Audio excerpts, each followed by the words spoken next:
Macro photography is something that's always been really cool to me. Macro photography and telephoto photography are the two that really got me interested in doing the whole photography thing in the first place. Now, there are some really cool tools that you can use to help get you, 80% of the way there with 20% of the effort, and that's what we're going to be talking about today. My name is Joshua Koerner. I hope that you've been having a fantastic day, and in this video we're going to be talking about these little Meike, or whatever the brand is called, macro tubes for your Sony E-mount, but also just macro tubes in general. Right now I'm going to be shooting on my A7 III with the Tamron 2875 f2.8 with this macro tube on here. And the Tamron actually has an excellent close focusing in the first place, and so this is going to allow us to get even closer, which is going to make even cooler macro shots. Tubes come in all sorts of sizes. Right now I just have a 16 mil extension tube. The kit that this comes with also has a 10 mil extension tube. I don't want to get that close because then the lens gets in the way of the subject more often than not with a lens that can focus this close. So yeah, we're just going to start by taking some pictures, it looks like. One of the things that's really special about these Meike adapters is that they allow you to, oh that's cool, they allow you to use autofocus, and modern macro extension tubes will do that for you. Not all of them, however, will, and so that can be a little bit of a struggle when you're thinking about how do I want to do this. Do you want aperture control? Do you want autofocus? That's something that I'm always going to want, just because that's kind of, think autofocus and being able to control aperture from the camera are kind of basic things that everybody should really enjoy. Hey there, don't forget to motor drive all over that like button. Gotta find something else to take a picture of. Macro is kind of a subject that is a bit of a weird one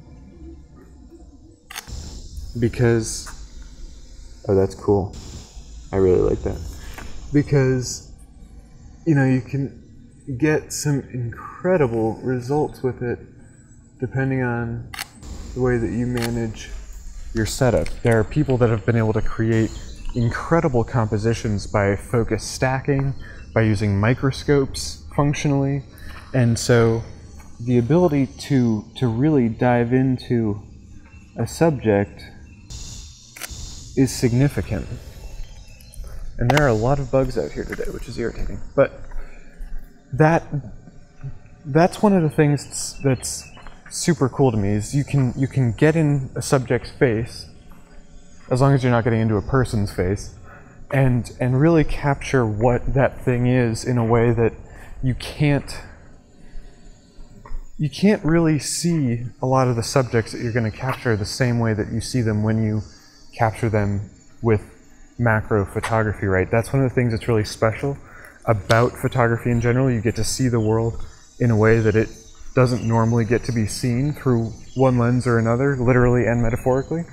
And I feel like macro photography is one of the easiest ways to kind of come to that beauty and to that storytelling aspect of photography, because you don't ever get to see the world that up close. You don't ever get to see the world that tack sharp in focus at that level. And it's a degree of honesty, right, with the subject, and it's a degree of story, and to an extent also just telling a lie, because that's not how we see the world, and that's really cool. Photography is a tool to help see the world in really unique ways, and macro photography is really cool for that. Now, the thing about these macro extension tubes and just macro photography in general is that you're going to deal with much shallower depths of field as soon as you start doing it. And so by pushing the lens further away from the camera, you're getting a lot shallower depth of field to be iterative. Now, the point of that is that it's going to be much harder to keep moving subjects in focus, and that's why having a lens that has a good aperture option is good. You don't want an f1.4 with a macro tube. You know, you don't want to try to be shooting super duper wide open, because if that subject moves at all, then you're screwed. And that's another good reason to want, wow, autofocus. Because autofocus will enable you to keep that subject in focus regardless of the fact that the world is moving around it, right? Or around you. And there's some spider webs. I wonder if we can find a spider. As a rule, I pretty well hate spiders, but in terms of macro photography, bugs are pretty fun. Now, macro photography can also be a touch of wildlife photography, but there's a little butterfly that's been hovering around and I'm having a hard time getting it, but make up for it with a shot of the plant it was trying to feed out of, which is cool. One of the great things about macro is that, you know, you get your subject in focus and the rest of the world turns into the creamiest of bokeh. You have incredible depth of field control as soon as you start doing macro photography. Because again, by pushing the lens just a bit further away with these macro tubes, you're getting a lot shallower depth of field. And that's super cool to me. But you also get so much more control over what is in focus. And so if you gotta be careful of that though too, right? If you want to get the whole bug, if you want to get the whole flower in, you're gonna have to be really aware that you won't unless you stop really far down, and then you're probably going to want to use either a deeper aperture, higher ISO, that sort of thing to be able to compensate, and that can get a little bit tricky with older cameras and stuff like that. So maybe this is a thing to do better left to some of the higher end cameras or well lit environments. So what these macro tubes from Meike allow you to do is they allow you to be more creative because they open doors, they open creative possibilities, which is awesome.